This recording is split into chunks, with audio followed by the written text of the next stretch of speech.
Hello guys, welcome back to my channel. வீடியோக்குள்ளே போகிறதுக்கு முன்னாடி மறக்காம இந்த வீடியோக்கு ஒரு லைக்கை போட்டுருங்க. லாஸ்ட் பார்ட்டில் திடீர்னு பேத்தியோட கல்யாணம் வச்சதுனால இப்போ இங்கேருந்து போயாகணுமே, இப்போ எப்படி நம்ம அந்த விராஜை பற்றி தெரிஞ்சுக்கிறது அப்படிங்கிற மாதிரி யோசிச்சுக்கிட்டே ரூமுக்குள்ளே வருது. ஆனால் ரூமுக்குள்ளே வந்து பார்த்தா அதுக்கு முன்னாடியே வேலைக்காரி வந்து பாட்டியோட எல்லா திங்ஸையும் வந்து பேக் பண்ணிட்டு உட்காந்துருக்கு. இதை பார்த்ததுமே பாட்டிக்கு செம காண்டாகுது. என்ன இப்போ இங்கேருந்து நான் போகிறதுல நீ தான் மும்பரமாக இருக்க போல, ஊருக்கு முன்னாடி வந்து திங்ஸ் எல்லாம் பேக் பண்ணிட்டு இருக்க, போங்க நானே பேக் பண்ணிக்கிறேன் அப்படிங்கிற மாதிரி சொன்னதும் அந்த வேலைக்காரியும் அங்கே இருந்து போயிடுறா முறைச்சிக்கிட்டு. அதே சமயம் மாப்பிளக்காரன்னு ஒருத்தன் வந்தான்ல, அவனுக்கு ஆல்ரெடி ஒரு கேர்ள் ஃப்ரெண்டு வேற இருக்குதான். அதனால பயந்துக்கிட்டே வந்து விராஜ் டோப்ராலி கிட்ட சொல்றான், என்ன சார் நடக்குது இங்கே கூத்து, எனக்கு ரொம்ப பயமா இருக்கு சார் அப்படிங்கிற மாதிரி சொல்லிட்டு இருக்கான். யாரை பார்த்து பயப்படுற அப்படின்னு சொல்லிட்டு கேட்டா, என் கேர்ள் ஃப்ரெண்டை பார்த்து தான் பயப்படுறேன் சார், அவளுக்கு மட்டும் நான் வேற ஒரு பொண்ணை கல்யாணம் பண்ணிக்கிறது தெரிஞ்சு அவ என்னை கொண்டுடுவா சார் அப்படிங்கிற மாதிரி சொல்லிட்டு இருக்கான். அப்படியா, உனக்கு அப்போ உயிர் முக்கியமா உன்னோட கேர்ள் ஃப்ரெண்டு முக்கியமா அப்படின்னு இவன் கேட்கறான். உடனே இவனும் பயந்துக்கிட்டே உயிர் தான் சார் முக்கியம் அப்படின்னு சொல்றான். அப்போ உயிர் முக்கியம் அப்படின்னா நான் சொல்றதை நீ செஞ்சுதான் ஆகணும், இல்லைன்னா நானும் உன்னை கொண்டுடுவேன் அப்படிங்கிற மாதிரி மிரட்டி வச்சுட்டு இருக்கான். பாட்டியும் சரி இதுக்கு மேல நம்மளால எதுவும் பண்ண முடியாது, கடவுள்கிட்ட வழி அப்படின்னு சொல்லிட்டு எல்லாத்தையும் கடவுள்கிட்ட ஒப்படைச்சிட்டு கிளம்பிட வேண்டியதான் அப்படின்னு சொல்லிட்டு கிளம்பிட்டு இருக்கு. அப்ப பார்த்தா சடனா பாட்டிக்கு ஒரு கால் வருது. யாரு என்ன அப்படிங்கிற எந்த விவரமுமே சொல்லாம, நீங்க விராஜை பத்தி தானே தெரிஞ்சுக்கணும்னு இந்த வீட்டுக்கு வந்தீங்க, ஆனா நீங்க தேடுற அந்த ரகசியம் இந்த வீட்டுல தான் இருக்கு, ஆனா அந்த ரகசியம் எல்லாமே இந்த வீட்டுல ஒரு அறையில மறைஞ்சு கிடக்குது அப்படிங்கிற மாதிரி சொல்லிட்டு போனை கட் பண்ணிடுறாங்க. யாரு என்ன அப்படிங்கிறது ஒண்ணுமே தெரியல. பாட்டியும் அப்படியே யோசிச்சுக்கிட்டே கீழே இறங்கி வருது. எல்லாரும் பாட்டியை கூட்டிட்டு போறதுக்காக ரெடியா இருக்காங்க. அப்போ திடீர்னு ஸ்டாப் பண்ணி, இருப்பா இங்கே இருப்பா, நான் வந்துடுறேன், நான் என்னோட துர்கா சிலையை வந்து நான் அங்கேயே வச்சுட்டு வந்துட்டேன் அப்படின்னு சொல்லிட்டு ரூமுக்கு எடுக்கிறதுக்காக போகுது. அப்படி போகும்போது மாடிப்படியில் தான் உயிரை பணைய வச்சு அப்படியே கால் ஸ்லிப்பாகி கீழே விழுந்துடுது. எல்லாமே வந்து அந்த உண்மையை தெரிஞ்சுக்கணும் அப்படிங்கிறதுக்காக தான். எல்லாருமே பதறிட்டு இருக்காங்க, டாக்டருக்கு ஃபோன் பண்ணுங்க அப்படி இப்படின்னு சொல்லிட்டு. ஆனால் அந்த விராஜ் மட்டும் கோத்தோட அந்த பாட்டியை பார்த்துட்டு இருக்கான். அப்புறமா டாக்டர் செக் பண்ணி பார்த்துட்டு கொஞ்ச நாள் ரெஸ்ட் எடுக்கணும் அப்படின்னு சொல்லிட்டு போயிட்டாரு போல. அதனால சரிம்மா வாங்கம்மா நம்ம வீட்டில் போய் ரெஸ்ட் எடுக்கலாம் அப்படின்னு சொன்னால் பாட்டி சொல்லுது, என்னால் இங்கேருந்து ஒரு அடி கூட நகர முடியாது அப்படிங்கிற மாதிரி சொல்லிடுது. அப்படியா, சரிம்மா அப்போ நீங்கள் இங்கேயே ரெஸ்ட் எடுங்க. அப்புறம் மாப்பிள்ள உங்களுக்கு பாட்டி இங்கே இருக்கிறதுனால எந்த பிரச்சனையும் இல்லைல்ல அப்படின்னு சொல்லிட்டு கேட்டால், என்ன இப்படிலாம் பேசிட்டு இருக்கீங்க, இது பாட்டியோட வீடு தானே, தாராளமாக எத்தனை நாள் வேணால் இங்கேயே தங்கி ரெஸ்ட் எடுக்கட்டும் அப்படிங்கிற மாதிரி நல்ல மாதிரி சீனப்பட்டு பேசிட்டு இருக்கான். அதனால அவங்களாம் இங்க இருந்து போயிடுறாங்க. கொஞ்ச நேரம் கழிச்சு இவனும் ஆஃபீஸ்க்கு போயிடுறான். அப்போ பாட்டி வந்து போதுண்டா நாடகம் அப்படின்னு சொல்லிட்டு மெதுவா எழுந்திருச்சு அங்க இருந்து போக பார்க்குது. அப்போ கரெக்டாக பேத்தி வந்துடுறா. அவளை பார்த்ததுமே அப்படியே கால் வலிக்கிற மாதிரி நடிச்சிட்டு இருக்கு. என்ன பாட்டி, டாக்டர் தான் ரெஸ்ட் எடுக்க சொன்னாங்களே, நீங்க எதுக்காக பாட்டி இப்போ இங்க இருந்து எழுந்திரிச்சு போறீங்க அப்படிங்கிற மாதிரி சொன்னதும், அது ஒன்றும் இல்லாமல் வாஷ்ரூம் போனேன் அப்படிங்கிற மாதிரி சொல்லி சமாளிச்சிடுது. இவனுமே இங்கே கேமரால பார்த்துட்டு தானே இருந்தான், பாட்டி நடிக்குது அப்படிங்கிறது இவனுக்குமே நல்லாவே தெரியுது.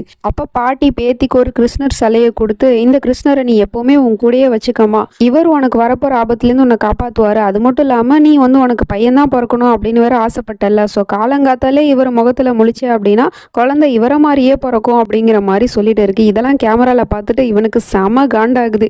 என்னமோ ஒன்று பிளான் பண்ணி வச்சுட்டா, என்ன பண்ண போறான்னு தெரியல. அப்படியே கட் பண்ணா இப்போ மறுநாள் ஆயிடுது. காலங்காத்தாலே நம்ம ஹீரோயினி நல்லா தூங்கிட்டு இருக்கா. அப்போ பார்த்தா அவங்களோட அந்த ஃபேவரட் சாங்கு அதை வந்து யாரோ ப்ளே பண்ணி விடுற மாதிரி தெரியுது. வேற யாரு, அந்த சைக்கோ தான். பாட்டு சத்தம் கேட்டு இவளும் எழுந்திருச்சு பாக்குறா. பார்த்தா அந்த ரூமே வித்தியாசமா இருக்கு. என்னதுன்னா அந்த ரூம் ஃபுல்லாவே விராஜ் டோப்ராலோட போட்டோவா மாட்டி தொங்குது, ஒரு இடம் விடாம. இதை பார்த்து நம்ம ஹீரோயினி ஷாக் ஆகி பார்த்துட்டு இருக்கா. அப்பதான் அந்த இடத்துக்கு அவன் வரான்.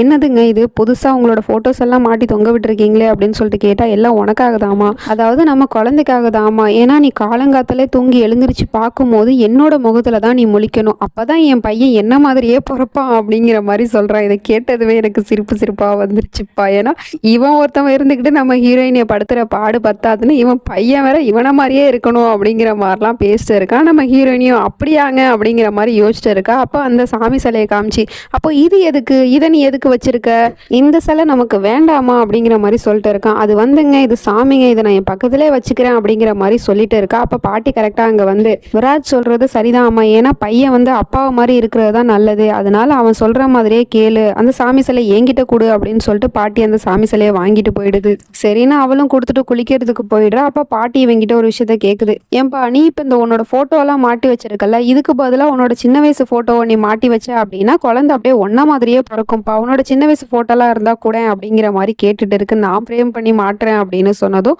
அதெல்லாம் என்கிட்ட அப்படி ஒரு போட்டோவே இல்லை அப்படிங்கிற மாதிரி சொல்லிடுறான்.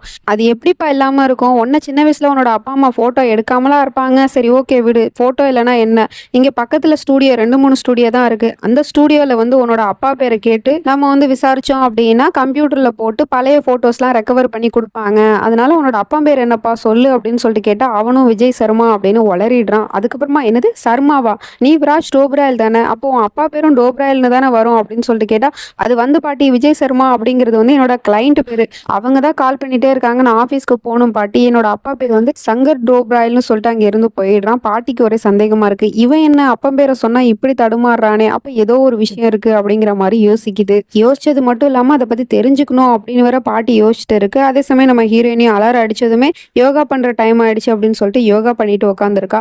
இதுதான் நல்ல சான்ஸ் அப்படின்னு சொல்லிட்டு பாட்டியும் வந்து அந்த வீடு ஃபுல்லா தேடுறதுக்கு ஒவ்வொரு டிராவா திறந்து பார்த்துட்டு இருக்கு. அப்படி பாட்டி தேடிட்டு இருக்கிறதையும் அந்த வேலைக்காரி குறுக்கால நெடுக்கால நடந்துகிட்டே அப்படியே நோட்டை விட்டுட்டு இருக்கா. இதை கவனிச்ச பாட்டியும் இவன் இங்க இருக்கிற வரைக்கும் நம்ம எதையும் தேட முடியாது அப்படின்னு சொல்லிட்டு யோசிச்சுட்டு அவகிட்டயே போய் நேரா ஒரு மெடிசனை எழுதி கொடுத்து இது எனக்கு இப்போ உடனே தேவைப்படுது, அதனால நீ இப்பவே போய் வாங்கிட்டு வா அப்படின்னு சொல்லிட்டு அந்த வேலைக்காரியை வெளியே அனுப்பி வச்சிடுது. அதுக்கப்புறமா ஏதாவது க்ளூ கிடைக்குமா அப்படின்னு சொல்லிட்டு ஒவ்வொரு இடமா தேடி பார்த்தா அப்ப அங்க ஒரு காரிடர் கிட்ட ஒரு ரூம் இருக்கு. அந்த ரூமை ஓபன் பண்ணி உள்ள போனா அதுக்குள்ள இன்னொரு ரூம் இருக்கு. அதை பார்த்ததுமே பாட்டி புரிஞ்சுக்குது, ஒருவேளை என்கிட்ட போன்ல சொன்னாங்களே அந்த ரூம் இதுவா இருக்குமோ அப்படின்னு யோசிச்சுட்டே பாட்டி போயிட்டு இருக்கு. அப்ப பார்த்தா திடீர்னு யாரோ வர மாதிரி தெரியுது. வேற யாரில் நம்ம ஹீரோயினி தான். அவ வந்து என்ன பாட்டி நீங்க இங்க எதுக்காக வந்தீங்க அப்படின்னு சொல்லிட்டு கேட்டுட்டு இருக்கா.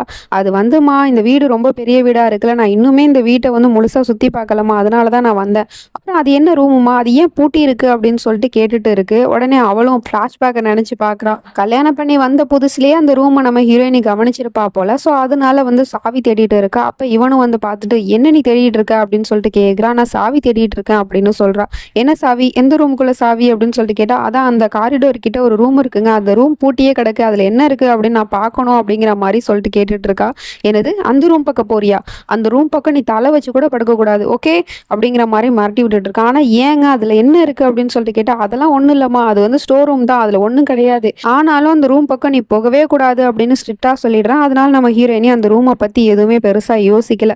அதுல ஒண்ணும் இல்ல பாட்டி, அது வந்து ஸ்டோர் ரூம் தான், வேற ஒண்ணும் இல்ல, வாங்க பாட்டி அப்படின்னு சொல்லிட்டு கூப்பிட்டுட்டு இருக்கா.